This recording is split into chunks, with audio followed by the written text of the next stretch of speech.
Happy New Year's from all of us at the Two Dads crew. You know, positive energy going into 2026 matters. And our guest this week has exactly that. Jackie Arling, owner of Brick Haus Salon Spa, has the kind of energy you want to surround yourself with. And going into 2026, that's something all of us should be thinking about. Are we surrounding ourselves with the right people? Today, we're talking about how to build the right clientele, how to choose the right people to work with, and how you handle expectations when emotions are high and your reputation's on the line. And as always, if you enjoy this week's conversation, please consider following us on Spotify, Apple Podcast, and YouTube, as it truly helps us grow. Happy 2026, y'all. We'll see you next year.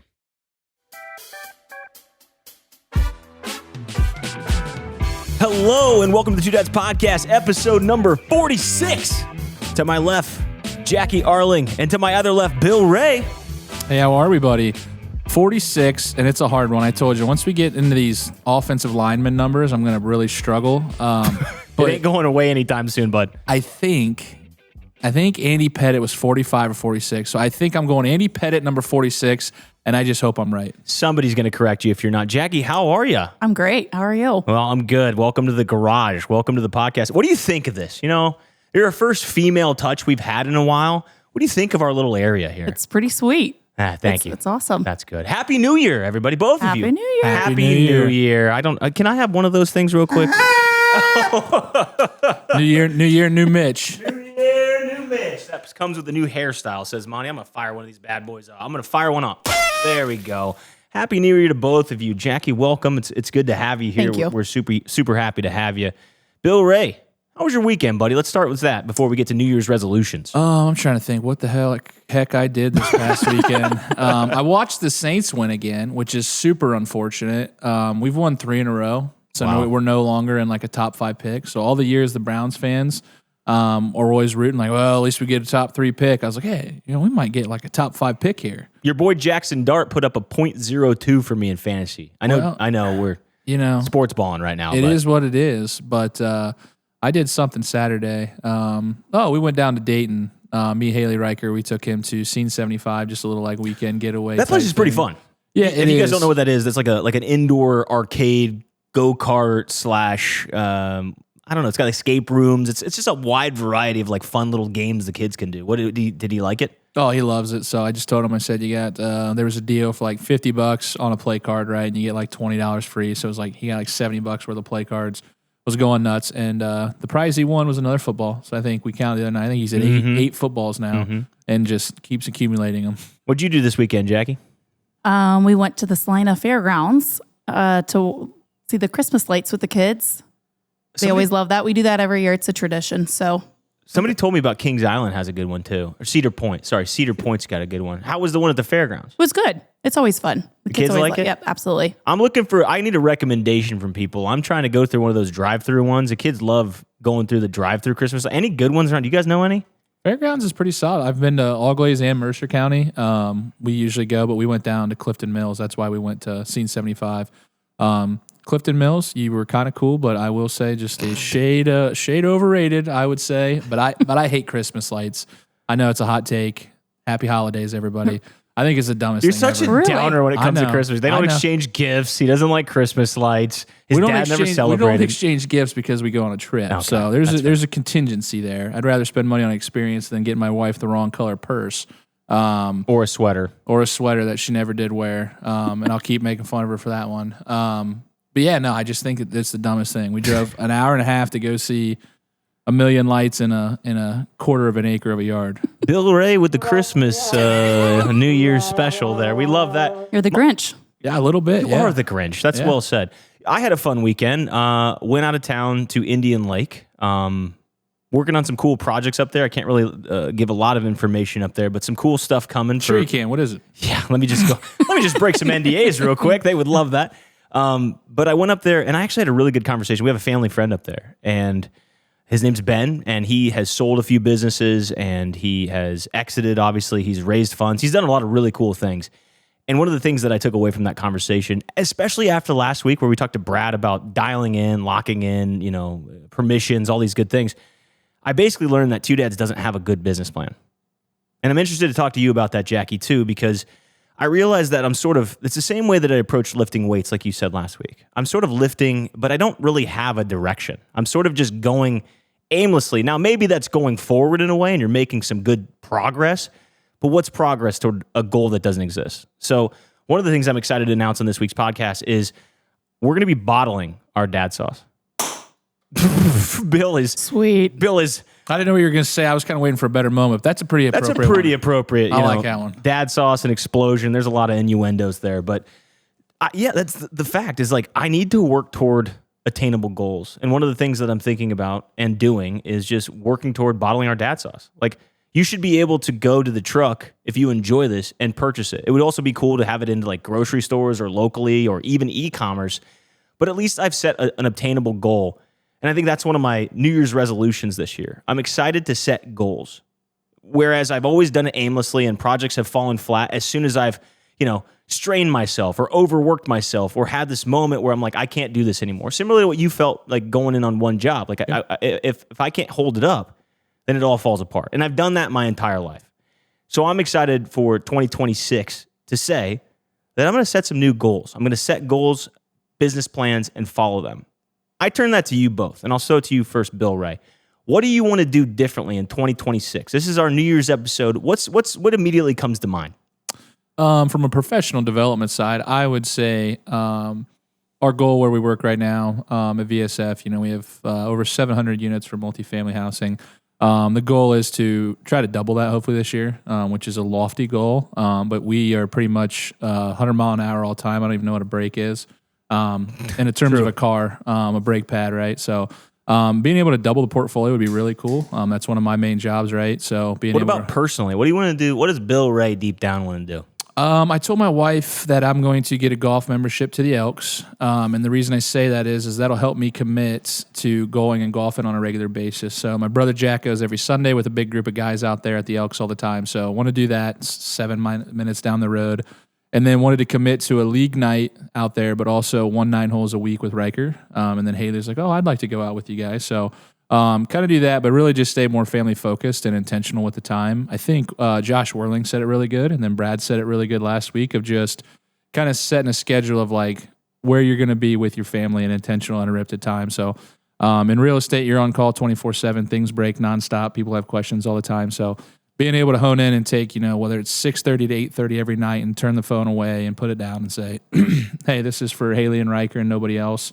Obviously, I'll be with them more time than that, but to kind of just block that time off is probably one of my biggest goals. And talk to the guys at work, and they support that, which is really fun too. Having a good peer group that support you is extremely important, especially people that don't scoff. Like, social battery is important. Family time is important. Jackie, how about you? You got anything that comes to mind that you want to do this 2026 that's a little different than 2025?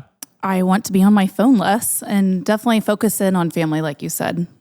I think it's very easy when you own a business and you're trying to be with your family, but you're also focused on your phone because you want to make sure all the clients get the answers from you. And it's very hard to teeter-totter that and balance that lifestyle out. So, yeah, I think being on the phone less and focusing on family, and I like all that. When are you what do you do on the phone when you're on the phone? Are you like talking to potential clients? Are you talking to people that work for you? Or are you just like mindlessly doom scrolling? Like what's sort of your flavor when you get on your phone? Doom scrolling at nighttime, watching easy. the reels. Yep, absolutely. And I really need to get away from that because, next thing you know, you're in bed at 9:45, but you're not even falling asleep till at least 11:30. So yeah. And then when it comes to clients contacting me, it's a lot of times, and I do not mind it at all. There's a reason I give you my cell phone number. I wouldn't give it to you if I don't want you to have it. But I also have the social media aspect where I have to be constantly making sure that if there's any messages, we're getting back to them. So the response time on those is a little nerve-wracking because you never want it to be that it takes so many hours or so many days to respond. You want to make sure you're in a good time frame. But I know if I don't answer a hair question in an hour, she's going to be okay. That's I love that you said that last part because I think that's the unlock we're sitting here too. Because I'm on my phone way too much. I use it as an excuse. I'm like, well, I'm studying marketing. Absolutely. And I've told Tasha the same thing. I'm like, look, we really got to set a day where it's just us. And I think these previous podcasts, all of us are feeling it. Myself, Bill, people have messaged me, but it's like this. We really need to come back to earth and to understand that yes, there are client expectations, right? There are pressures to do X, Y, and Z, but coming back to this reality that what's right in front of you is the most important. I think whether you own a business or not, I think a lot of people are feeling it. I feel like there's so much content being thrown at you, so much struggle to want to touch your phone, pick up your phone, endorphin rush, get it at night, get it, follows you. It's just in your pocket, this supercomputer, that it's around us so much that I don't know how you guys feel, but I'm on it way too much. And I think only good can come if I get that off that more. Oh yeah. I think anybody could look at your phone and look at your screen time, set your average. Mine's horrible, by the way. I don't know about you guys. Mine's horrible. I would jokingly say let's all show our screen time right now, but I don't think all three of us want to show that. It's a pretty disturbing amount. Haley's done a really good job of basically like setting a certain time limit on each app, and then it like gives you a warning, right? Like saying like, hey, you've been on Instagram for 30 minutes today. Like that's awesome. Like get off of it. We should commit to that, Bill. You can override it, right? You can click ignore or whatever. So it's kind of like you have a little discipline, but that reminder shows you like you've been on this for 30 or 60 or 90, whatever you set your thing to. Mine at work, like I said, I used to have a work phone, and after like a month, I was like, nope, I'm going one phone. I'm not carrying two phones around. So I'm on it a lot for work, which is kind of like that. But if you go app by app, right, I'm still on Instagram a lot. Yeah. I got rid of Twitter, got rid of Snapchat. So I made progress. With the dumpsters, I kind of got to have Facebook because a lot of people on Facebook will obviously comment, like, and ask for, prices and things. But really it just goes back to that, like, okay, like same thing, 8:00 at night, put your phone away. Like, I know it's hard, but would you rather in a year say, hey, every night I spent one more hour with Tasha or Tony or whoever, and I spent 365 more hours. If you divide that by 24, I know Mitch is a really good math guy. Super good about it. But think of how many hours of that would be quality time over doom scrolling. Live in the moment. In 20 years, you're going to be like, what was that Instagram reel back in 2025? I have no idea. That's so well said. Unless it's that viral one Mitch put out that had 4 million views. Let's go, baby. We might remember that one. Yeah. But yeah, I think if you look at it at a bigger granular effect, which, I look at data a lot, so it's easier for me to make decisions. That's how I would look at it. Would you rather have, if you asked all of us, would you rather have an hour with Tasha or your phone? The answer is going to be Tasha. You're going to say Tony or your kids, right? Mm-hmm. I'm going to say Haley or Riker. There's your answer. So get off the damn phone. Spend time with your family. I encourage everyone to think deeply about that because I think that's something that genuinely, regardless if you care about a topic on the podcast, a specific guest, that's relatable on a whole nother level. So we encourage you, we sort of give advice. We're not here to gatekeep you, but think about it. Think cognizantly about that, about how you can make subtle changes. If you don't have a goal this year, at least you have something like that you can work toward because, frankly, we're all guilty of that. I want to ask you this, Jackie, because you talked about being on your phone and answering response times and just being available. How crazy is that with this holiday rush? Because I know that we tried to set this up a couple weeks in a row, and you were just like, dude, this is doomsday for me. What have the holidays been like for you, for someone that owns a hair salon? There's a lot of comments from a lot of people saying, wow, this is loud. And I know it is. And I thrive off of it. I built this business and I thrive off of just seeing people come in and out of the doors, whether they're there for a service, they're getting a gift card. Sometimes people just like to casually stop by and book their appointment. So they want to be physically coming in. And yeah, I love it. I know some of the girls probably don't always agree. It's a little overstimulating, but I just live off that energy. That's good. What a great gift. I just thought about that gift card, right? Like, make fun of the sweater I get my wife, but like if I had just bought her a gift card to get her hair done, you can't mess that one up, right? Genuinely. Yeah. Like every time she goes, she's like, you know how much it is to get my hair cut or styled or dyed or whatever? I'm like, I have no idea. You also run the risk of like the gift card gift is sort of like one of the weaker gifts in my opinion. Maybe I'm wrong on that. That's always been my take. It just feels in your lane, like you're saying, like that makes complete sense. But on my lane, I'm also thinking like, is that just like a cop out? Like, how do you feel about gift cards? Put a hairspray with it. Put a product with it from the place. Oh my gosh, this is the women's touch we need. And I love when the guys come in and they're like, okay, I don't know what to get my wife. Oh, don't worry. We'll get you. We'll get you squared away. I know she's been talking about a facial, but. What's that? I only know the other one. Okay, dude. So bad. Okay, that was a little late. Yeah. Yeah, that's good. Nice pop off there, Bill. One of the questions that came to mind as we were kind of going back and forth and preparing this episode, because this one's more about the customer side of building clientele, customer service, being in a busy industry like a service industry. We're in the chicken truck, you're in it in hair, and it has its relative similarities. A little bit more emotional with your side because it's obviously something you have to wear. It's not just something chicken you can dump in the trash can if you don't like it afterward. It's sort of it. I had a question. and this goes out to everybody listening. I'll throw it to Jackie, and then Bill, you've worked the food truck, so I kind of want your opinion second, okay? How do you feel Mercer County is in the service industry? Are we patient? Are we impatient? Do we have community drama, or are we pretty straightforward? Above average, average?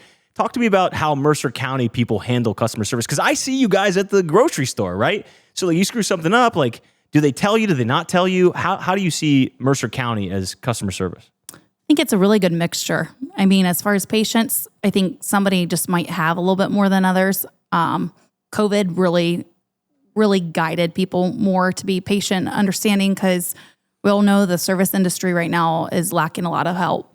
So there might be times where, listen, I might have had a girl that left and I'm trying to get these clients back on these books and I will do my best I can. I think typically people would have left. They would have said, it's okay, I'm going to go in and get my hair done by someone else, which I completely understand. But we really do try our best to keep their business. And I know everybody says don't take it personal, but it is really hard not to take it personal. What do you think about that, Bill? I would say Mercer County as a whole, and the Tri-County area, I root everybody else kind of in that. For the most part, I would say that they're pretty compassionate when it comes to time and things like that. I've been a part of some hellacious lines at Two Dads. The WOW raffle, right? The time over at the dairy bar or Dairy Station.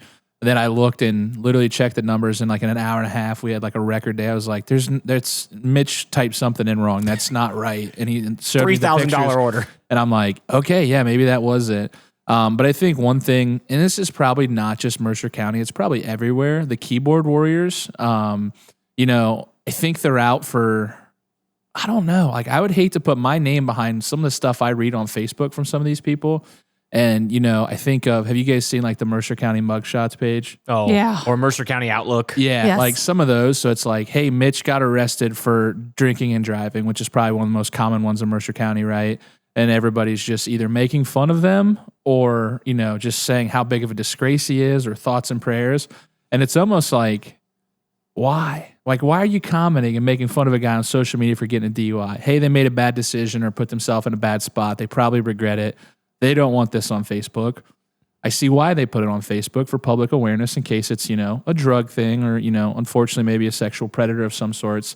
But it's like, just people seem to be very miserable with their lives, and they feel better about themselves when they put other people down. Where I think on this podcast, we try to flip it, and where I would reach out to Mitch and be like, hey, what do you need, man? Like, nobody probably does that, or at least we don't spotlight it. Like, hey, you got a DUI. You messed up. I don't need to tell you that. You need any help? You need anything? Like, do you need a ride to and from work or whatever it may be? Like, let's do more of that and less of the down talking. Well, the other side's a little unseen, right? Like, if I offer you a ride to work because I saw you got a DUI, I struggle with this because we're in the service industry. I would say, as a small business, we always want to give you the best product we can. We're trying to survive, right? So there's no excuse or no reason we would ever try to provide something bad. But I will say, this county is very good at not saying something in the moment, right? Like, they're very good at waiting patiently in line, appearing like everything's good, and then a second later, they're just like, thank you so much, and they walk away, and you're like, wow, I'm so thankful that this person just waited 15 minutes. And then 20 minutes later, online, they're like, these freaking Two Dads guys, they're the worst line I've ever touched. I will never eat there again. Like, they're just very cool. We get some vile stuff online.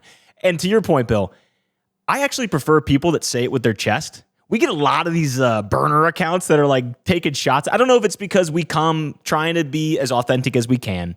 We come being nice. We don't spend any messages that are like not worthwhile or not something we would stand behind. But I will say, we've been getting a lot of burner accounts in Mercer County that are clearly not the people. They have no followers, just created, and they're saying some heinous stuff toward the food truck. I'm sure some people have seen it. Do you run into that at all? Do you get some like nasty comments, or they stick it out with their chest? I've been pretty fortunate over the years, but I mean, we know they're out there, right? Or you're going to act like you're happy with it. And oh my gosh, you do a great job. I hate Jackie. Yeah. She's the worst. She was in the band. Okay, dude. I was in the band with Jackie, so that's true. everything's really great today. All right. Anyway, thanks, Grinch. But you see it a little bit too, just Yeah, I mean, been in this industry for 15 years now, so I've seen it all over. I think in beauty school, the first thing they told us is if you give a really good haircut or any service, they're going to tell their 3 best friends. You do a bad job, they're not only going to tell their 3 best friends, but they're going to tell everybody else. Plus, they're going to put it on social media for everybody to know and then tell them to share it because their experience was so awful. And I that's why I kind of struggle with social media for that aspect. I can see why you spend so much time on it. You're probably analyzing, this son of a gun, just tell him. I have some friends that also own some businesses. And fortunately for me, they opened up before I opened the doors at the salon. And I feel like they gave some really good suggestions. You cannot get on it because you will go crazy. I mean, there's a lot of Karens out there, unfortunately. There's just people that aren't satisfied. Yeah. I mean, you'll never satisfy them. You can't. And that's not to make an excuse like a business shouldn't have accountability, because Bill and I hands up accountability, right? Mm-hmm. Too much salt from Berkey, right? That was a running Not joke. enough salt from Berkey? Yeah, like, I mean, Bill, talk about that. Like, that's something that we ran into quite often. Like, that was a bit of a more kind social issue, but it still was an issue. Yeah, I think how we handled it was the appropriate way, Make right? fun of them. Oh yeah, that's one way to do it. Kind of make fun of the situation, but we got the comments from Berkey and everybody listening that's had the food. You have a taste of flavor of whatever you so choose, right? Your palate is, and salt's difficult. And salt is when you're putting it on fries and you're tossing it. It's impossible to get a perfect layer, right? If I'm making a cheeseburger, I can salt it perfectly because I'm going across it. You're tossing, you're tumbling it. Yeah. And we made some operational changes, put a vent on the bottom so the extra salt doesn't sit on the bottom of the fries. So it kind of, sorts it out a little bit. But, Mitch and I talked and Mitch is like, dude, I just think we got to put the salt on the side, like put it on the table on the side. Right. And in my head, I was looking up some stuff and I'm like, well, salt really only sticks to like hot, greasy fries. And I was thinking of like Burger King, right? Burger King comes out. I feel like Burger King fries don't have much salt. McDonald's has a ton of salt. Yeah. So I was sitting there and I was like, who cares what everybody else thinks? What do we sell? We sell fries the way we make fries. And if you don't like it, tough shit. I don't care. Go eat somewhere else. I still want you to eat there. But if that's going to be a deal breaker, like it is what it is. Like we're confident in our product. You're a brand. Yeah. Like you're not going to tell us how we're going to make our food. We will take, criticism and we'll adjust. But you go in and Mitch says he doesn't like it. So we say, hey, take it easy on the fries. Jackie comes in line. There's not enough salt. It's like, what do you do? We can't win. But I love what you said about formulating it to your brand. We'll jump into that here shortly. But I agree. I mean, it's changed my whole perspective of like how you accommodate, how you don't accommodate. And I think through the years, you just have to find that balance. There's no true answer. So if those that are listening that are sort of seeking the same thing, maybe your product was bad one day or not as good as you want it to be, that doesn't mean you have to pivot and change everything immediately. That's probably the worst thing you could do because now you're creating inconsistency. You're creating this product that from week to week, your regulars that liked it, again, rule of thumb, and this is just advice that I go by, it's worked for me. It's the 80-20 rule. It's a very simple rule. Accommodate 80% of people because like Jackie said, there's always going to be a 20% that has a preconceived notion of something that may or may not be attainable for your business. You may not be able to pivot to that, even if you did. And if you go to that 20%, you're going to leave the 80% behind. So with that, I have a little bit of fun for us, okay? I've got a little mini game, okay? This mini game is called the Service Industry Stereotypes, okay? Is it too real or is it way off? So we're going to start with this. Anyone who's ever worked with people will get it. Service Industry Stereotypes, too real or way off, okay? I'm going to read a line to you guys. In the service industry, a customer service issue, something that sort of is a being around the service industry, and you tell me if it's too real or way off, and then you can have a couple seconds to sort of interject and say why, but we'll leave it at that, okay? Yep. First one. I'll start with you, Jackie. People only remember the one thing that went wrong. Is that too real or way off? Too real. Why? I think you just have this, I don't know, it's something in your head and you just could not get it out. You just look at the business that way and you just move on. And that's the reputation you're going to give them. It's the first experience. Bill, thought?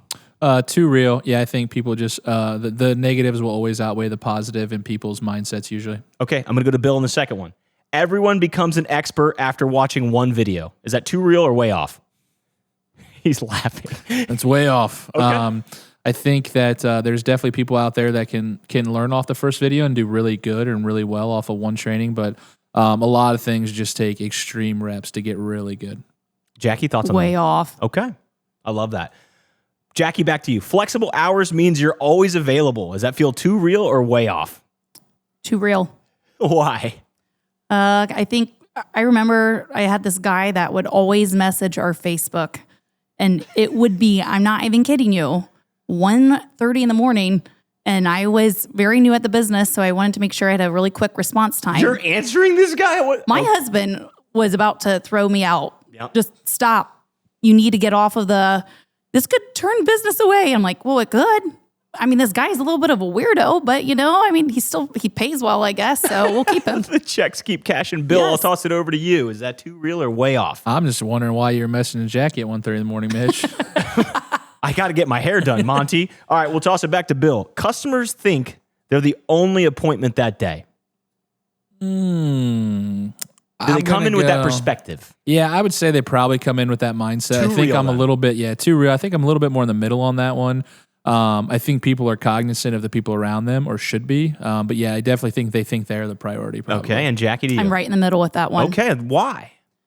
I mean, I feel like you have very kind, patient people in this industry, and I think we try to accommodate as best as we can. And I feel like, especially in Mercer County, they understand things. They understand, or I'll send a text like, hey, I'm running behind. If you want to go get a coffee or go get a beer at the brew barn or something like that, I'll give them that option. And then you do have some people that always will be 5 to 10 minutes late, and they don't even really apologize. They just think that, yeah, well, she knows. Yep, I know. There's a lot of people guilty listening that are probably sitting their hand up accountability. Absolutely. At home. I'm still one of those people at times, not trying to do it with the service field. Yeah, but I can be like that with other things. Well, let me ask you this as a follow-up then, Jackie. People think service workers control time. Is that too real or way off? People think that you control time, just in general. Like you can control too these. real. Okay. Because I can have a client that's late and that put me behind. But, it's like, well, Jackie's always late. I try to represent myself very well. And that's why I said I try to keep clients' numbers just so I can give them the option of if you need to throw a load of laundry in or you can get something. And I don't want you to feel like you're waiting here and you're annoyed with it. Because I get that. We all have a time that we need to be committed to. Love that. Bill Ray. Too real, I feel like. Same kind of instance. Like, you just never know what's upstream, right? You have no idea what they were doing before this. You have zero clue, right? Let's put it in the food working industry. They had no idea that Berkey's not feeling well and he's got, issues. So he had to step out of the truck for 15 minutes. Now we went with 2 people for a little bit. Now we got this backup line. Now Berkey just got back and they didn't see that whole last 15 minutes. And they're still expecting this 2-minute ticket times. 1,000%. Let me ask one final one. Bill Ray. I'll be quick is never quick. Too real or way off? Oh, I'm guilty as shit of that. Like I'm the definition of that. Speaking of Berkey, though, real quick, his least favorite thing you could do at the truck. If you want a little insight behind the scenes, we have so many people that are like, just put their order and they go and wait. They go up to Berkey and they go, I'll be right back. And Berkey just stares at me and goes, they're never coming back. Guaranteed. And they never do. They'll be like 20 minutes late. We're trying to keep the food hot because we want to have a good thing. But I'm going to weigh in on this one. I'll be quick is never quick. Bill, back to you. I just answered it. Yeah. All right, Jackie, back to you. Yeah, I agree. That's exactly, you worded it correctly. All right, perfect. Well, that's our little game show that we like to call, is it a service industry stereotype? And I think we answered it well. And I appreciate you guys. So just real quick for those that are listening as we end our first mini game, that actually sets up today's conversation perfectly. If you've ever struggled to build the right clientele while managing expectations, well, then this episode is for you. Jackie Arling owns Brick Haus Salon and Spa, but what makes her story interesting isn't just hair. This isn't a hair episode. It's how she built a place where independent, self-employed stylists can run their own business while still being a part of something bigger. Today, we talk about control, standards, and customer service, how you build the right clientele, manage expectations, and protect your reputation in a business where emotions are high and your name is attached to the work you didn't personally do sometimes. So, Jackie, welcome to the Two Dads Podcast. Hey, podcast listeners, the Salina Moose Lodge 1473 wants to wish you a happy new year. And they're keeping things simple this week. New Year's Eve and New Year's Day are normal operating hours, so just come in whenever it fits your plans. If you're looking to get that pre-celebration in, swing by the Moose. They've got good people, warm drinks, and that let's start the year right kind of vibe. And don't forget, Friday, January 9th, Lee Warren is playing solo from 7 to 10 p.m. On behalf of the Salina Moose Lodge 1473, have a happy and safe new year, and we'll see you in 2026. All right, Jackie. So before we kind of get into like the whole episode, right, a little bit more, people got to know you a little bit here, but why don't you go through, for people who don't know you yet, kind of walk us through your story. You know, we know you started at Marion Local, but kind of how that progressed and how did you end up kind of where you're at today? Yeah, I graduated from Marion Local in 2009. I was fortunate enough to be in the band with Mitch here. Thank you so much. Yes, That's great really memes. good. Really love Yes. bringing that up. That's awesome. Okay. I wanted to move off to Columbus. I had a lot of connections in Columbus from friends that were actually a year older, a few years older. So I loved the area anytime I would visit. So I just really wanted to get out. Went to Nationwide Beauty Academy. It's actually no longer there, but I graduated in October of 2010. And during your cosmetology, they allow you to do an internship. Some decide not to do it. I always tell every single student or anybody that has ever come to the salon, you know, what's your opinion on schools? What's your opinion on the internship? Always take the internship. You're going to learn a lot more hands-on.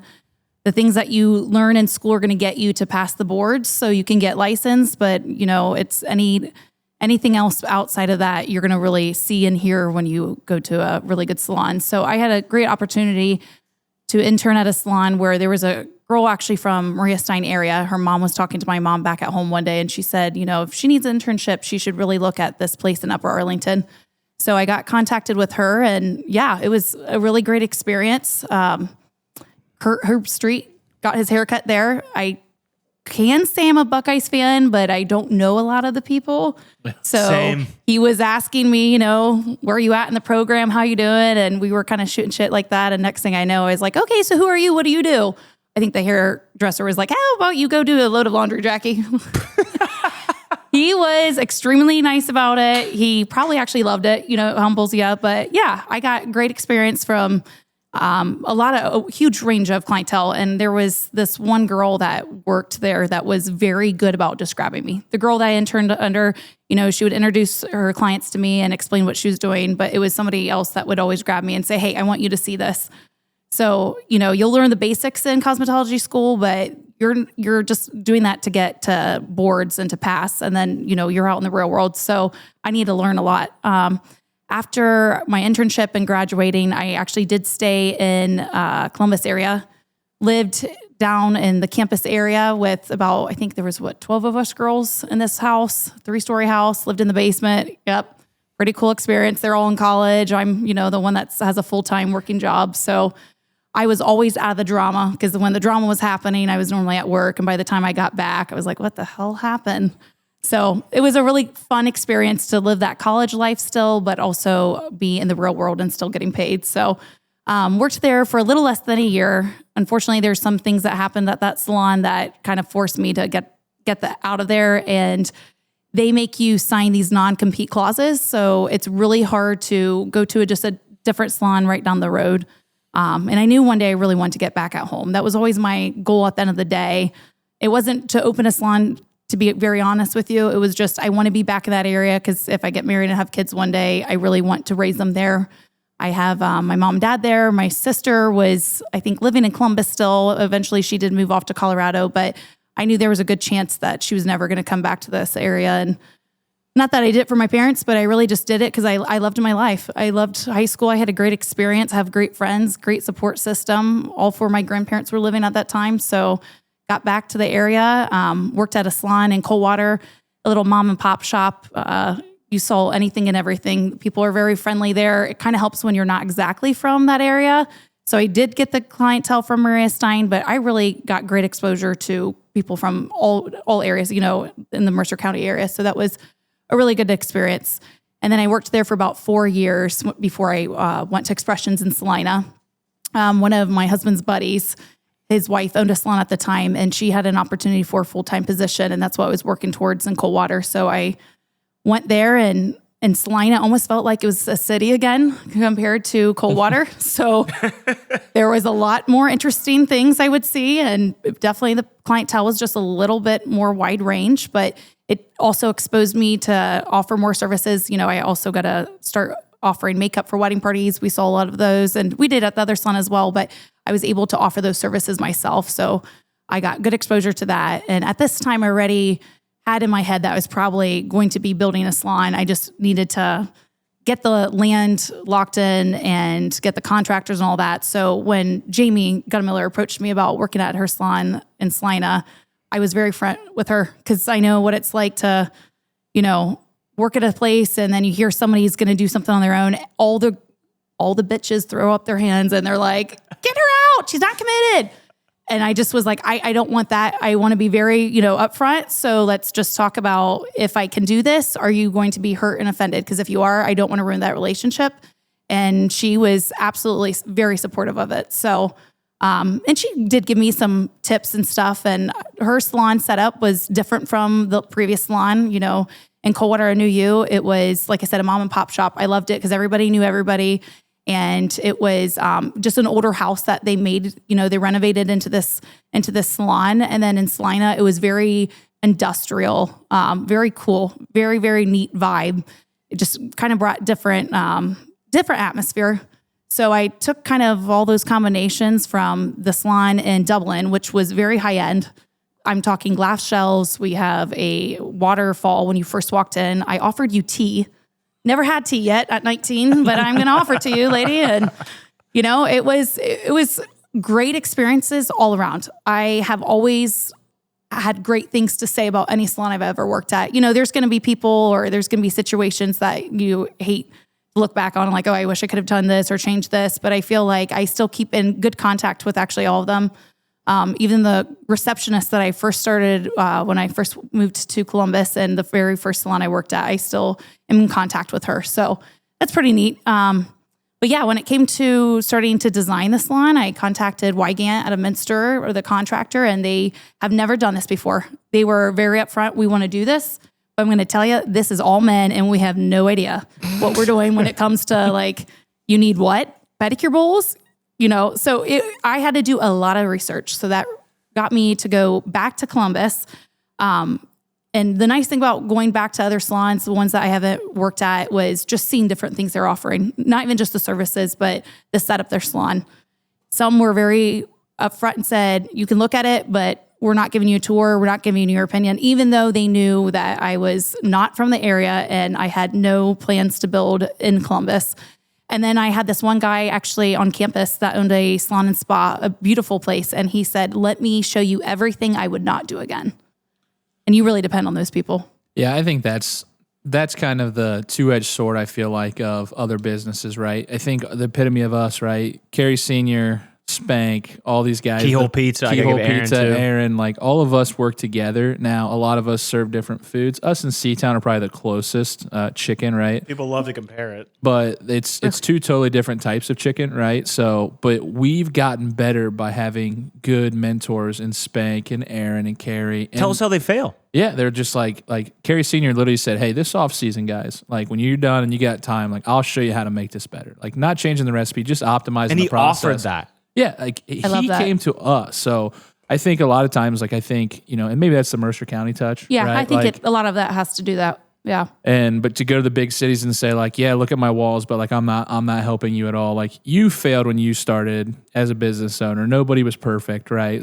Like share some wisdom. You don't have to tell your secrets, but at least a couple things like, hey, I wouldn't probably do this, but I'm not going to give you the playbook. I think my key takeaway from this is for people that are listening, don't be afraid to ask questions to people that have done it before you. I think that is a huge takeaway that we don't often talk about enough. We talk about the failures, and I think a lot of people listen to this podcast that glean that from us. Like they start to get advice or learn from mistakes Bill and I had. But if you really think cognitively about that and you work that backward, start to ask people in your industry or whatever it is you want to do, if it's what you want to do, even if it's someone that worked the same factory job before you. Ask them how they did it the right way. Ask them what they failed at. Ask them questions that help you sort of get a better grasp of it. Because there are so many people that have done these industries before us, whether it was a chicken truck or a salon. This is till the end of time. Serving food or doing hair is always going to be around. Correct.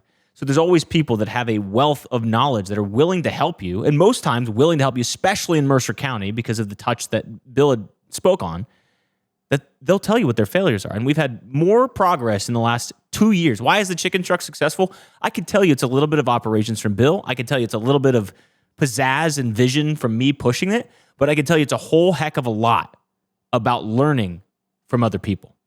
The other thing I wanted to ask you, as you had that was a great surmise for us. I love that. And I can't wait to ask you more questions about the salon here in a minute. You talked about internship experience. That one really struck me because there's a lot of people that think college or a degree is the end all be all. I can tell you from personal experience, and I want to toss it back to you, Jackie, is like the best experience I've had was hands-on. Until you go out, you could talk about theory, you could talk about practicality, you could talk about how it should work, and you could look at all the textbooks of if it works perfect every time, this is the outcome.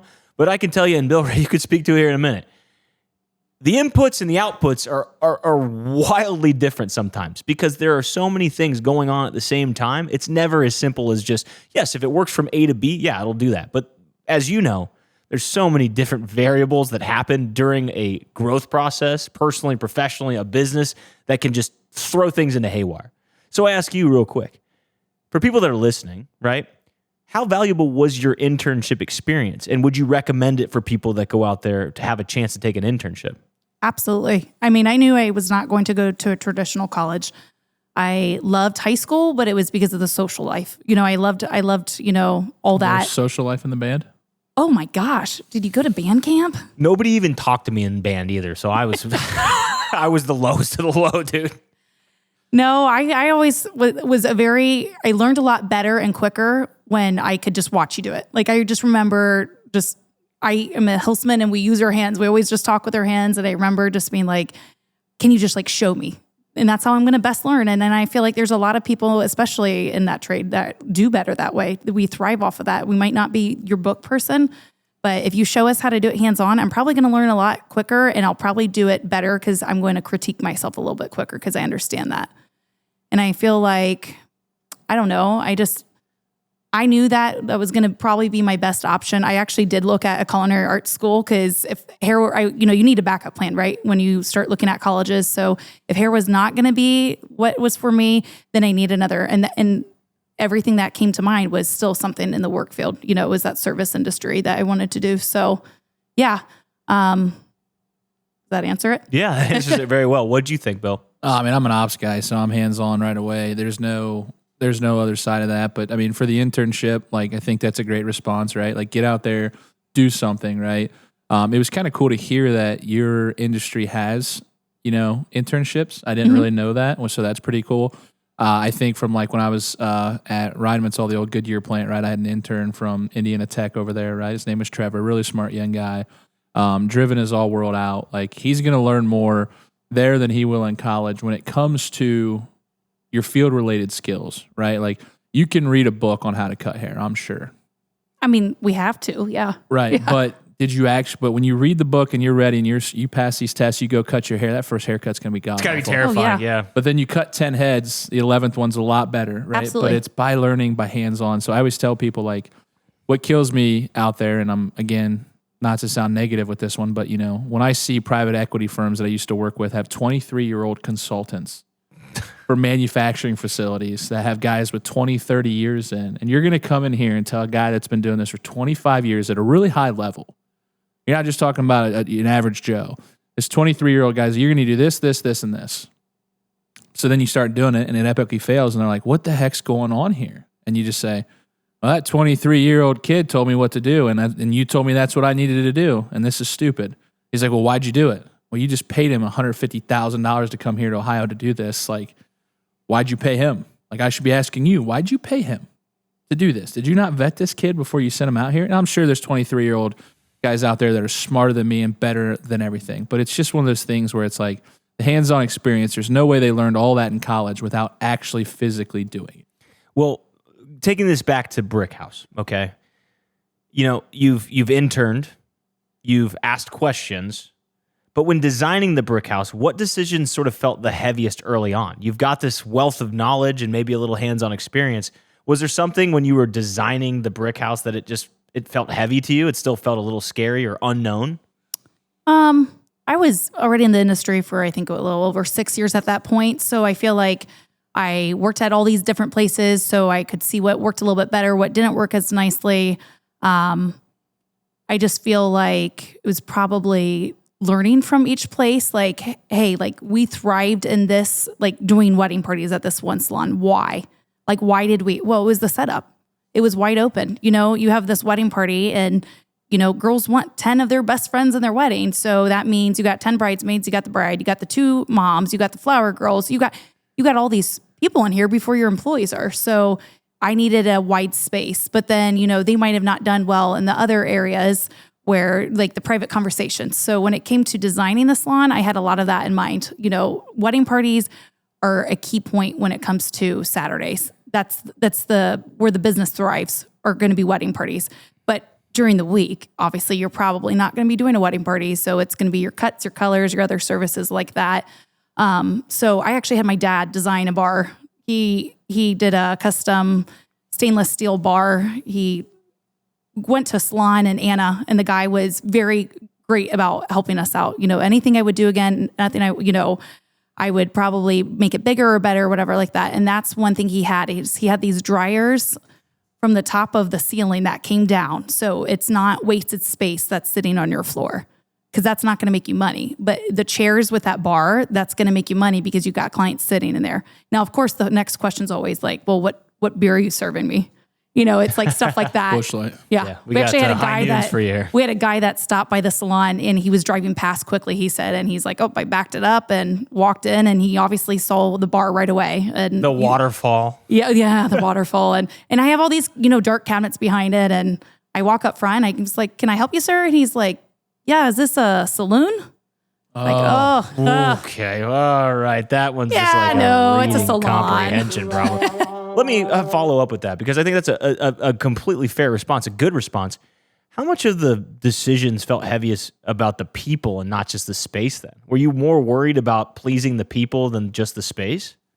You know, everything's with state, right? I mean, you are doing a public place. You're offering this, so it has to be wheelchair accessible. And you want all those things too. I mean, when you have an existing building, you're grandfathered into a lot of that. So when it came to the blueprints of this, it was, yeah, I want to do this. And yeah, that's great. You know, Wygant was they pitched great ideas with me too. But unfortunately, it's like, well, you can do this, but you got to make this much wider. And it's like, okay, well, this checkbook isn't going that far. You know, we deal with the same thing with the state Yeah. as well. They're like, you need to put the fryers here, and you got to have this, this system to make sure it vents correctly, or a sprinkler system, or a 3-compartment sink, or a hand wash. Yeah, we go through the same thing. You know, and I feel like everybody used to, I bet they were so hard to work with. You know, for the most part, especially the health department, I had the most amazing experience, and I feel very open to calling them if I'm concerned about something or I have any other questions.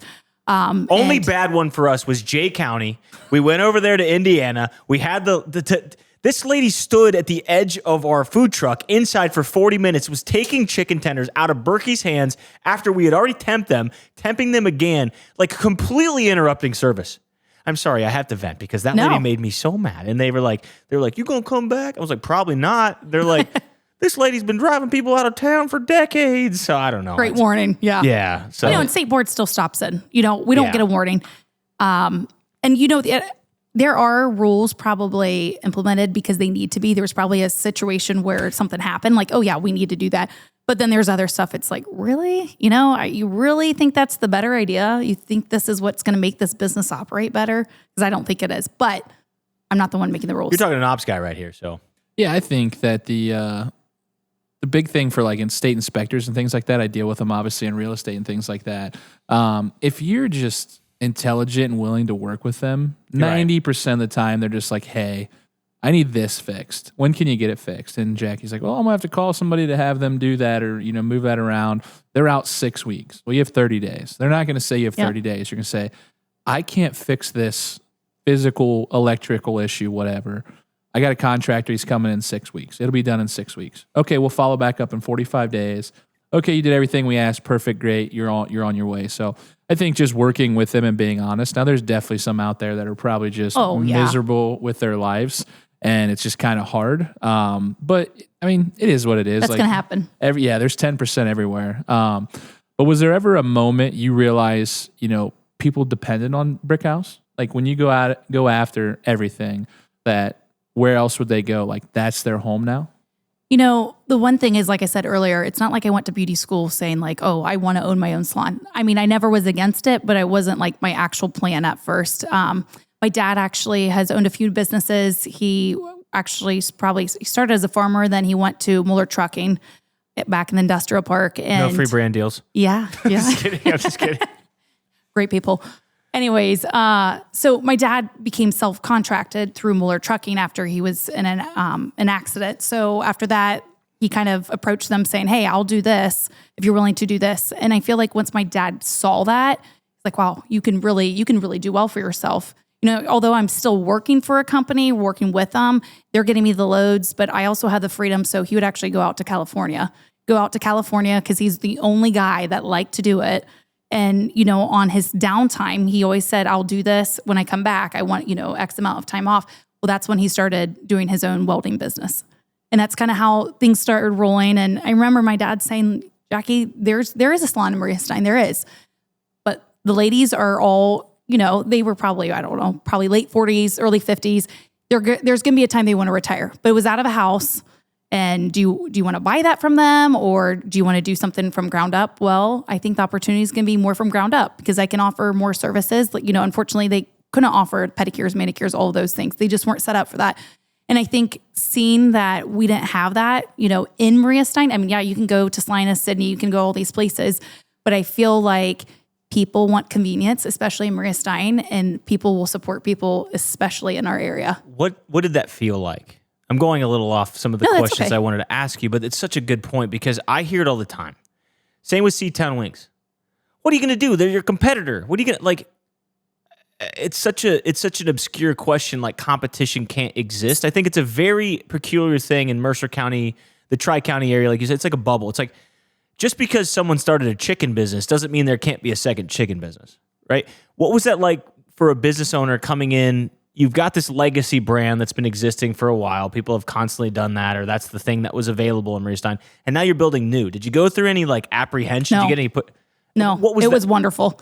The owner of the other salon actually approached me. I was at a wedding and I remember being like, okay, this is going to be a really easy conversation and it's going to be about hair, or this is going to be like, Jackie's going to get punched in the eye because I'm stepping on territory here. And she was awesome. She was just, hey, you got the old ladies and you don't want to do them because you girls are all young, send them our way, because anybody that calls that wants these modern haircuts wants the modern mullet. They want something different. You're rocking it, by the way. Yes, you're rocking it. You're watching on yeah. YouTube at Two Dads Pod. Oh, yeah. Like, comment, subscribe. That's right. Two dads, not gay, but that's fine. But, I think why tear each other down when you can build each other up? And I really have learned to see that. And I think a lot of that has also changed with our generation. Not that like, the older generations, that they were wanting to be the only business, but I think there was a lot of pride with that. And I do have pride with the Brick House. I want to be proud of it and to say, hey, they go there to get their hair done or anything like that. But I also feel like anytime somebody calls the business and says, we need a haircut, especially, when you call on the 22nd in December and, oh, I forgot to book my haircut, my color, or anything like that. I know our books might be full, but I'm not going to say, sorry, and hang up. I'm absolutely going to get my list of businesses. And sometimes I have their numbers with me and I will list them on because I want the same thing. I want somebody to call another salon and say, I need this service done by a certain date. Nope, we can't do it. I would rather them say, hey, have you checked out the Brick House? You could potentially be losing business because they could then, start going there. And I think that does happen. I know that. But at the same time, I've had more people call back and say, thanks. They actually got me in and they did a great job. And I think hopefully businesses hear that. We want to build each other up. It doesn't have to be a competition. We all did the times. same thing. Like we weren't able to service some events this year, and it's always nice when you can provide an event with sort of another option. Just like, hey, we're not able to come out there, but my buddy Aaron from Keyhole Pizza is great, or Spank from Gilbert Station's amazing, or C-Town Wings on Wheels, like they're awesome. But if there's competition, it means that your industry is thriving, and I really firmly believe that. I mean, I feel like you're always going to need a haircut. You're always not going to want to cook and go somewhere convenient, right? Like that's always going to be a service that will always be provided. So I think competition means that your industry is thriving. So more power to it. One of the things before I toss it to Bill, I know you have this question, but I want to say this. I read this study, and this is fascinating to me. I've talked about it a lot of consulting gigs, but if you put a Pepsi machine by itself, it sells okay, right? Like it sells fine, right? So even if it sold good, let's say you stacked another Pepsi machine next to it. the sales actually go down because it's sort of an abundance thing. It's sort of like too much of a good thing. It's sort of like too many, it's the same thing. There's nothing special about it. Well, if you put a Pepsi machine next to a Coke machine, both sales skyrocket. So I want everybody to think about that for a second. Competition as a means to thinking that you're stepping on Jackie's toes or building another. They always say, like, what if Chick-fil-A comes to town? I said it's probably one of the best things that would happen to Two Dads. It would galvanize people to suddenly choose. We're no longer a convenience or a luxury, right? We're sort of just this thing where it's like, no, you either go to Chick-fil-A or you support the boys over at Two Dads and you go to Two Dads. There's nothing in between. But it galvanizes. You sort of have an opinion on it. So something to think about. Toss it back to you, Bill Ray. I know you had a question to follow up. Yeah. When did you? And I'm kind of going into like the booths, the booth rent, right? Like that's a really cool concept to me. I don't go to salons. I just go to a barber, right? So there's one barber there. He owns it and he cuts my hair. Shout out Buckeye Bob. He's great. Yeah, I love Bob. When did you realize that the growth of your business, though, meant trusting self-employed stylists to represent your brand, right? They're not necessarily your employee. You don't have full control over them, but they still do work at your salon, so they are kind of an employee. Like, Yeah. how does that work? So I worked at a commission salon in Columbus, and it was actually the only commission salon I've ever worked at. And I probably wouldn't have done it any other way. In the cities, they are so saturated with all different places. So I didn't have that clientele. If I would have stayed there forever, obviously I would eventually went to booth rent. You do realize that it's just a better moneymaker. As the business aspect, I was really trying to be talked out of doing booth rent. I know that we went to a salon and the guy was actually talking to my husband and Tony and my dad just about how, you really should do commission. You make it a lot quicker and you'll have the building paid off and, it's money in your pocket's great, whatever. A lot of people will start in commission because you don't make money if you don't have a service. And I get that. And it's scary coming out, and I will obviously support you if you want to do commission, but who doesn't want to make their own schedule? Who doesn't want the flexibility? Because a lot of commission salons, and nothing against it, they're just going to have a demand of you have to be here till a certain time. And with booth rent, the beauty of it is that you can check in or out whenever you want. The con is you don't get paid when you're not there either. So I do think it's one of those things, give and take. But when it came to booth rent, yes, they're self-employed. And I feel like I have never had an issue as far as the girls being disrespectful or well, I am my own boss. There can be comments like that a little bit, but for the most part, they're good about, if this salon wasn't here, I obviously would not have a job. So yes, I am my own boss, but technically Jackie is kind of like the leader of the pack, right? So I think that I've not had issues with it, but the girls, they're good about it. As far as any issues in the past, they've been wonderful about the booth rent and all. How do you maintain standards? Because I've struggled with this. Okay, I'll be honest with you, and I've got true employees, like W-9s, Yes. right? We have people that work for us, and Rich and I'll be candid, we got in a fight one year, and he left the truck, and it was hot, and we're dealing with some crud. My question to you is, how do you maintain standards without micromanaging independent businesses? What's that like as an owner? I think the biggest thing I have issues with is probably personalities, where I have to accept that not everybody's going to have the same personalities. So a lot of times you kind of attract, if you have a very similar personality to your client, those clients are going to refer their friends that might have a very similar personality to also come back. And I have to realize that, hey, I might have somebody next to me that they kind of talk about very depressing things. I don't want to, but I can't control that because maybe that's what attracted that client to go to her, or the girl next to her doesn't really talk and the old lady's falling asleep, but guess what? She's coming back next week to still get her hair done. So I feel like when it comes to micromanaging, I don't have too much of that feeling of it going on in the salon, but I do feel like I have learned to grow with it, to understand that I can't exactly tell you can't do that, but yes, I still can. You got to respect the boundaries of, first thing we learn in beauty school is not talked about sex, drugs, alcohol, religion. And I think it's okay to walk that fine line as long as the client brings it up, but kind of bring it back to something else, whether it's, in a similar relation to that conversation or not, but never get, too involved with it where there could be a very bad altercation. So I try to tell the girls when they first come in, I like you to dress nicely, right? Like, we are in a fashion industry. Some things can go, yes, but, please respect that too, because you are representing the salon at the end of the day. One other question that I kind of think about, we talk about mental health on here a little bit and the balance of kind of like, getting beat up a little bit once in a while, right? There's days that I came home from work today. I think Mitch saw it on my face. I about had it. I even asked the lady at work today, I said, is there a full moon today? Because like just anything that could go wrong did go wrong, right? So, and it's probably like, hey, Christmas is here. There's days off coming up. You just want to get the heck out of work and go home. And then it's like, shit. But what the mental battles owners don't talk about when someone else's work, even a renter, affects your reputation, right? So Bill, the hairstylist, messes up someone's hair, but now Brick Haus messed up that person's hair, right? Not Bill. Brick Haus is kind of like how I would view that. That was actually part of one of the reasons I didn't want my name actually on the business. I didn't want Jackie on there. I just felt like when it came to it, I am the Brick Haus owner. I get that. But I always didn't want it to be clearly at Jackie's place, right? And it's still going to happen. I feel like at the beginning of this, it was very hard. I've never fired anybody. And I finally had to. It was one of those, I would come home and my husband was like, you got to let her go. And I'm like, I know, but I think I'm going to cry on her. If you pay me, I'll go fire for you. Bill's great at firing people. I think it was one of those very hard moments where it was like, it's not you, it's me, but it really is 100% you, right? Like, so what happened is, I had that conversation with her. I sat down and I tried to make it as professional as possible, but also know like I'm human. I've made mistakes. I know the mistakes she made at the very beginning. I was doing the same thing when I first started out. So I was trying to give her the benefit of the doubt.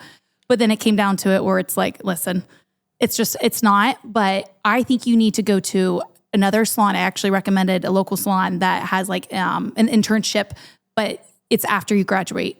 So you graduate cosmetology school, you get licensed, and you're going to be in this program. And they're going to really dive in deep before you go really into the public. And I think she was very suitable for that. And I called the school and I kind of just told them my opinion, because if I'm going to be the person that's accepting these job applications, I need to know what you're exactly teaching them. Because some of the things that she did, I was like, you had to do that at state board. How could you not know how to do that? I was more concerned for her and the public safety, because she could have totally hit somebody's jugular and I would have a liability on my my plate of having this young girl trying to do a service that she clearly did not know how to do properly. So, yeah. Can I ask you a question, Bill? Sure. Just real quick. It's more or less of a question. It's more like you're pretty good at firing people. We've established that. Bill's the Grim Reaper of the business he assumes. Can we walk through this? Here's a scenario. You want to play along with me? Yeah, am I the boss? Okay, you're the boss. Right. Okay, I'm an employee, and I clearly, we're at a salon. Okay, you are Bill's salon, and I am just a barber not doing so well. Can you approach me how you would let me go? Let you go? Yeah, or like what I would lead up to. You got to fire, but just give me your process of like, you got to let me go. Oh, it's pretty straightforward. Okay. Learning this from private equity, so there's not a lot of heart in this. Okay. For reference, I would work with Mitch first. Okay. Put him on a performance improvement plan. He doesn't do what he's supposed to do. Yada, yada, yada. You sit in. Hey, Mitch, you got any time today to sit down for a few minutes? Yeah, I can meet right now. All right. Why don't you come in my office, sit down? Okay. Hey, man, things just aren't working out. The company's going to go in a different direction. I am going to jump into traffic. All right. Well, if you're going to handle situations like that, I will probably call the police and get things handled that way. I'm going to need your phone, laptop, keys, card, everything else, company, and wish you the best. You don't care about my kids. All right. Have a good day. All right. Like it's genuinely just got to be as you can't invite conversation. Yeah. It's very difficult, right? Because a lot of the people like I genuinely do care about, right? Sure. Like it's not like if I had to fire Mitch for whatever reason, like it would suck because I genuinely care about the person. But that's outside of the work domain. So for those 10 hours a day that I'm at work, you're not my friend. You're my work colleague. Outside of that, I fire people that I'm still friends with outside of work. So it just takes a lot of accountability and understanding, and people don't understand it usually. It doesn't go that way. It's been shocked. It's emotional. Right? I mean, it's tough. It's not you got logical. family to take care of. You got kids, etc. It's scary. It's Christmas time, whatever. But at the end of the day, I hated at one of my jobs letting people go from downsizing for poor company performance. Yeah. because I had to let go of people who did care and were doing their jobs. And that was very, very, very difficult for me as a leader, looking at Mitch in the eyes saying, I know you got 3 kids and I know you just bought a new car or whatever the case may be. But the company's downsizing. And unfortunately, due to your length of employment here or whatever it may be, you may be my best employee, but I got to let you go, man. And there's nothing you can do about it. So you do build calluses around it. So anybody out there listening that fires enough of people in your career, unfortunately, that is what comes with my positions, you know? Let me ask you this, because that's an emotional sort of response that people have when it's not really logical. And usually after the fact, you can kind of understand. In those situations, it might be a little harder because it wasn't anything to do with merit. It was literally just time spent, technicality, and I can understand why you don't like that. From a customer standpoint, you know, you deal with emotions a lot too. Hair is very important to your everyday life. It's how you present yourself. In a beauty-based service industry, how do you handle emotional expectations, not just logical ones? Oh gosh, that is hard because us women are very hormonal and we, you know. You don't say. Don't get yourself in the doghouse, bro. I'm raising 4 daughters, so I'm terrified of this. You know, again, back to the whole, you can't take it personal. It is one of those things, I think, with that question. So I think in situations, like you said, Bill, like you have to go back to the professionalism of it. You just have to treat it that way because you are a coworker. You know, for me, it's technically you're not an employee, but you are self-employed here. You know, I'm not trying to make it personal, but I will probably give you more yards to work with than most people would have, right? Because I do have a good heart and I want you to succeed. It just might not be at the Brick House, you know, and maybe it's one day that like, this is going to be the biggest door that opened for you. You feel like you are being slammed on, but I'm telling you right now, there's probably a window to still escape out of. Like there's something that's going to follow with it. Best thing that I've ever had was getting let go of a Fortune 500 company. I was at a point in my life personally. It was my first job out of college. Okay, I was an intern. I took an internship, so I can commend and absolutely recommend that internships are huge. It was a great door to open a new opportunity. When I got there, it was the beginning of something deeper for me, mostly understanding of myself, right?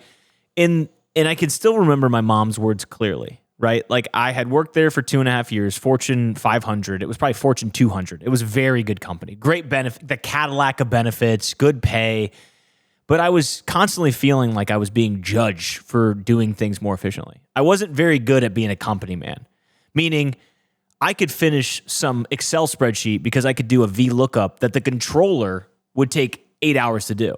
So I would have a lot more social time. And ADD Mitch, I'm over in people's cubbies. I'm over here in the cubicle. I'm over here getting coffee. I'm just doing frivolous things that's truly not good for business, right?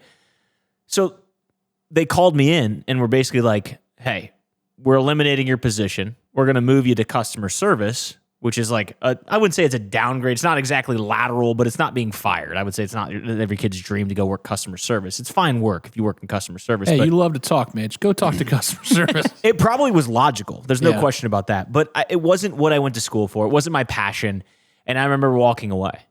And I could still feel my mom's words. She goes, I can't believe you left Fortune 500. Like it stung a little bit. It was like, I'm not mad. I'm disappointed. Yeah, it's that kind of vibe.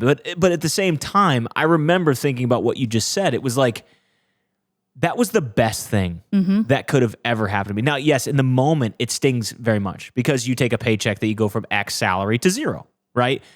But in knowing who I was, it was a great opportunity to take that information to move to the next job. And I knew exactly what to say and who I wanted to be. Just the same way that when you march in that salon, you're like, I'm going to own a salon. If this isn't good for you, I'm not really willing to jeopardize this relationship, so let me go.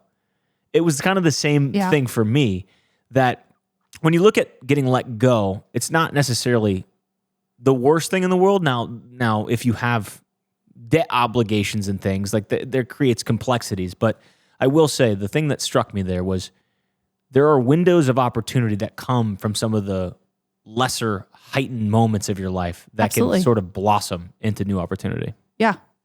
And I've watched it, you know, it happens. I think it happens more often than we would admit, but I think like you said, it probably feels like the worst moment of your life, but probably with my faith, to be very honest, I've really learned from that it's not our path, it's his that directs us to the next place. And I just feel like that's kind of what has happened with me, that I feel like, okay, if I have this gut feeling, I just got to go with it. Right. And it is about branding. I want to represent a good business, but I also want people to respect me for that too. I think you're going to have these opportunities that are going to be great. And then you're going to have these horrible things that happen. And I think you just have to choose the path that you feel like really just settles into your stomach, the pit of your stomach that says, this is what I'm really supposed to be doing. And I'm terrified. Bill, you went through the same thing. You had talked about the first time you truly got fired. You said it was like, I kind of was lazy, right? Yep. Can you walk us through that? Just sort of like what window that opened for you? Yeah. I think, I left the Crown job originally, right? That was You moved back home after college because Jack needed to be taken care of. Your father had passed. Yeah. And, I was working for a local company, and I wasn't doing a bad job. I just wasn't doing what my potential was, and I think they understood that, right? And they're like, "This isn't what we hired you for." And there really wasn't any like coaching or mentorship in that, and I'm not mad at them for that at all. It was probably a better thing that they didn't, because it put me on the path I am today. But I was in my young 20s, and made a mistake, being a little lazy, probably not putting in the workload that I should have, and took a couple of days off where it probably wasn't timed right and doing things like that, and just woke up to a text and got let go over a text. And you got broke up via text? Yeah. And I was like, all right, sounds good. Didn't really know how to take it. Found a job within a week, right? And then just from that point, put me on a trajectory of just, that'll never happen again. Like, it was literally just a punch to the gut. And it was like, lesson learned. I could have done a lot of different things. I could have blamed them for everything, but I looked at it and I was like, man, yeah, well, that's pretty accurate, and you're right, and I'm not upset at you for it. I'm probably upset the way it was handled, via text message. However, it is what it is. And then it put me on the path I was on. I went and got a supervisor job, became a plant superintendent, a plant manager, and then just moved my way up ever since then. So for that kick in the ass, I think you listen to this once in a while, the guy out there. I won't say his name, but if you do, I told him like 2 years later, I texted him. I said, you firing me was probably the best thing that ever happened to me. So thank you for doing that.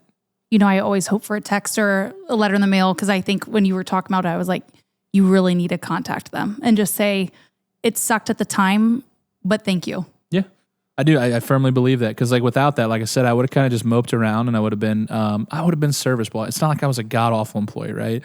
But I wasn't their standard, and I appreciated that, and that kind of helped me where. Now, I've been on that other side where I've let people go, but, I've done a little bit more coaching and mentoring to try to get them where I need them. And then I don't feel bad. I spent 3 months trying to get you where I need you, and you're just not getting it. So you're done. I left the company on a good note. Like, the company was downsizing, and Brandon Fuschita, who was on episode 21, if you remember, like the merch company was booming. We did Mr. Beast and Logan Paul and all these really great brands, Travis Kelce and Ninja and, Noah Beck and Josh Ritt, all the way through TikTok, right? But Amazon was getting into the business, and the business of influencers was changing from when it was like a deserved thing to a lot of the younger generation just thought they were influencers, and they want a lot of the cut. They don't understand how the business works. They want the best materials with the highest cut, and they would just squeeze you out of margin. And it sucked. And I still remember Brandon coming to this day, and he goes, man, I got tears in his eyes. I mean, this was not something that he wanted. This was just a realization in his business that it was changing. And I remember him telling me, like, dude, I love you so much. I'm going to have to let you go soon.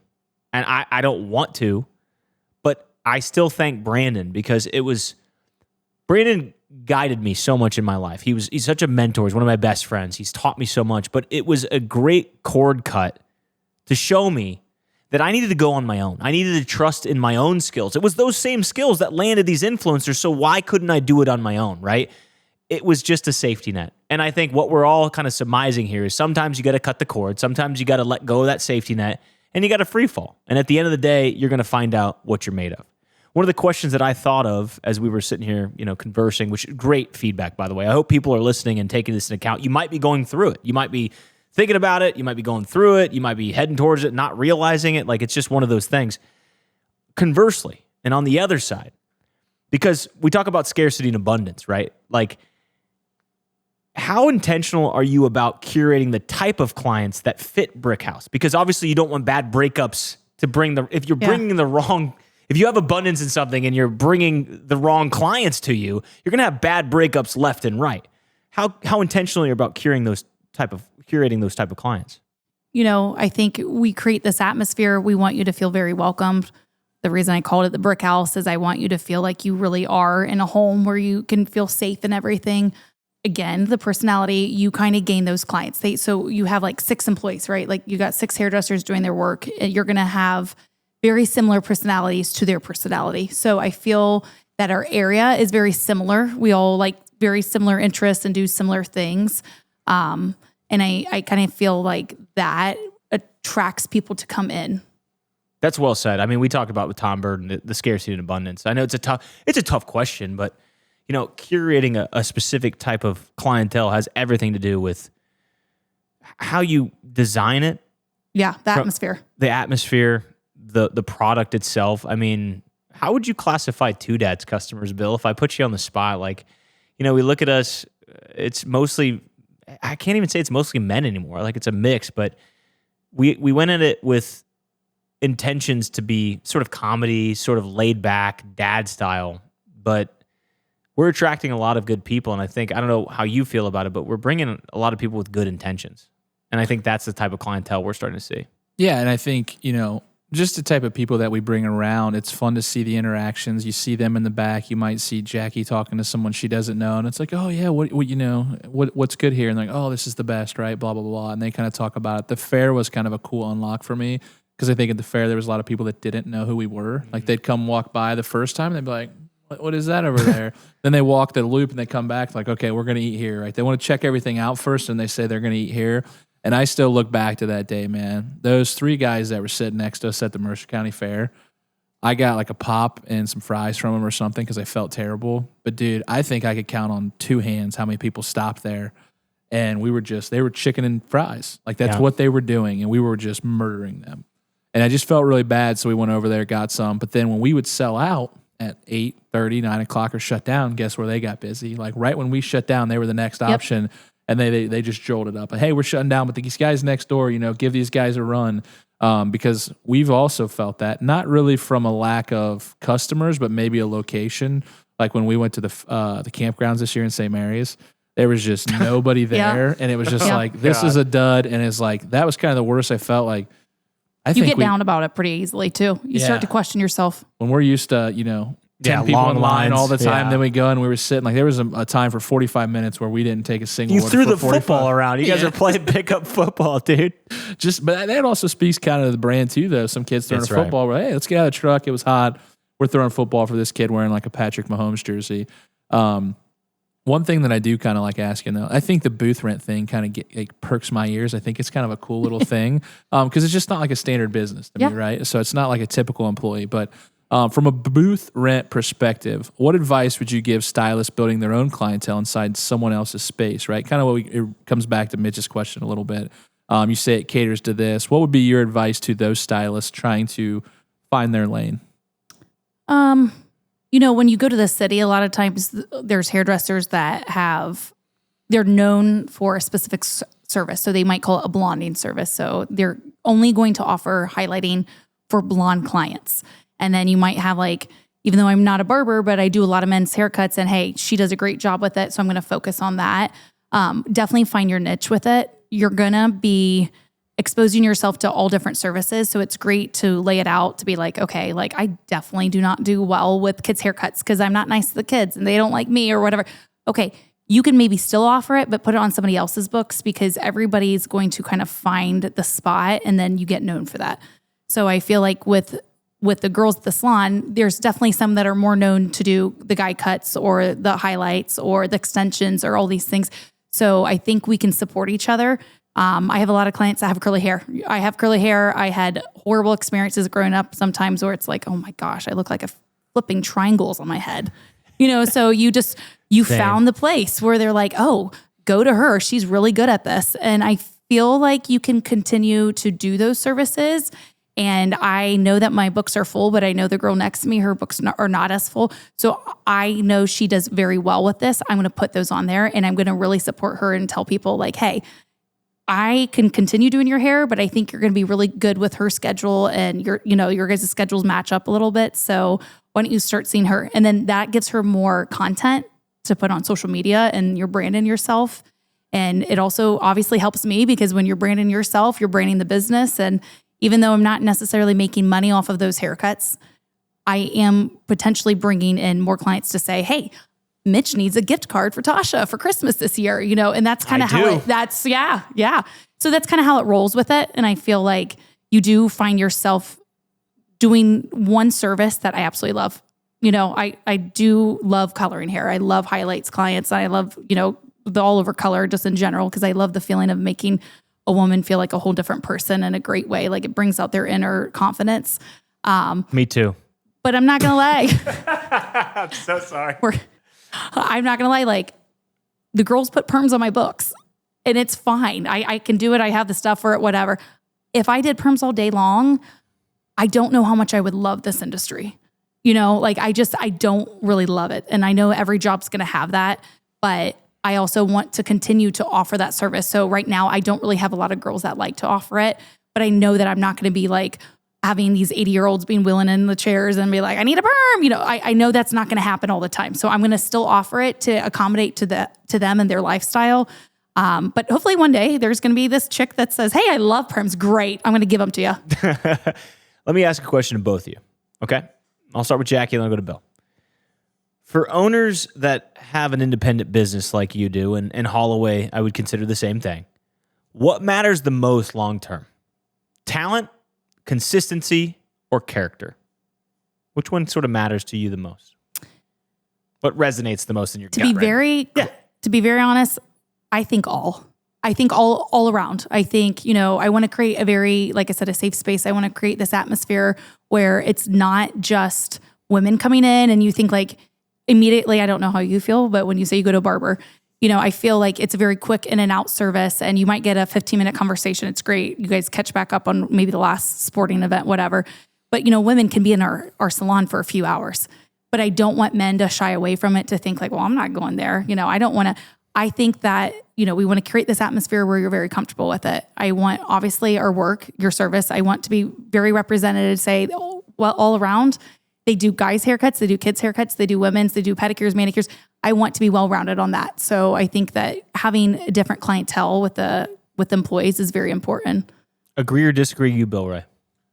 I agree. If I had to pick one, though, I'd go with character. I think I can build a business around character very easily. I think it stands out more, right? I think the other two options are vital to business operating well, but I think anybody that can walk into any trusted business with honorable people, honorable prices, and a good service, like I said, character to me would probably go the longest. You can teach everything else. Like it's very hard for me to hire someone. If I hired Mitch, and he's a little sketchy, but he's really freaking good at making chicken. Yeah. So it's like, all right, we're going to put Mitch up front, but a little questionable character. And then, a pretty girl walks by and he says something. Now I got this issue because, he's sexually harassed or whatever, or he's taking money out of the drawer, or maybe he dropped a chicken tender on the ground and he still threw it in the fryer, right? None of this has been done, by the way. It's just all hypotheticals. Thank you so much. But if I had a guy with true character and he messed something up and he says, hey, Jackie, sorry, I messed your order up. I'm going to make you another one. I'm going to give you a 10% discount.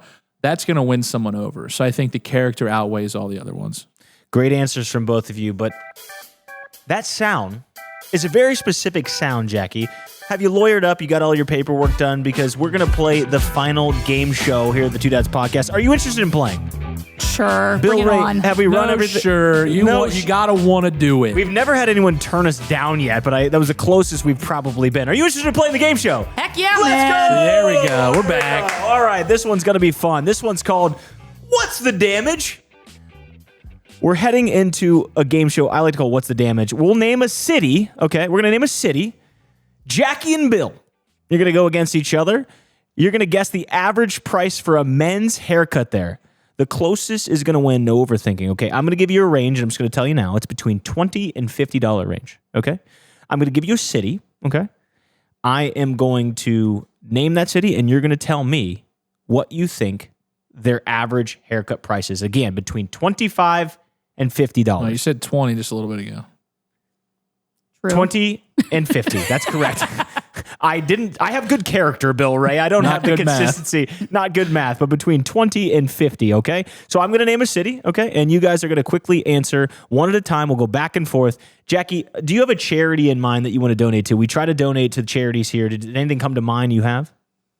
The Cancer Association. Cancer Association of Mercer County. I'm taking notes here. For every right answer Jackie gets, we're going to donate $10 to the Cancer Association of Mercer County. Are you guys both ready? Yep. I'll go every other just like last time. Here we go. New York City. Jackie, what do you think the average men's cut is between $20 and $50? 50. Okay. Bill Ray. 44. 50 is the answer. Well done, Jackie. Bill Ray on the next one. Los Angeles. Sorry. I'm going to go Chicago. I screwed up. It was 20 to 55. Jeez, I would have probably went 55. Well, she probably would. All right, Chicago. Between 20 and 55. Chicago's got the south side that outweighs it a little bit. I'm going 44. Okay. And Jackie. 48. 45 was the answer. Bill Ray's going to take that one. Okay. London. Jackie, you're up. Ooh. Ooh, that's a tough one. That's really good. Let's go for 38. Okay. And Bill. Nick Swisher, $33. It was $38 freaking dollars, dude. That is insane. Another $10 to the Cancer Association of Mercer County. Paris, France, Bill Ray. Paris. How much is a average men's haircut run you? 41. Okay. I'm going to say 46.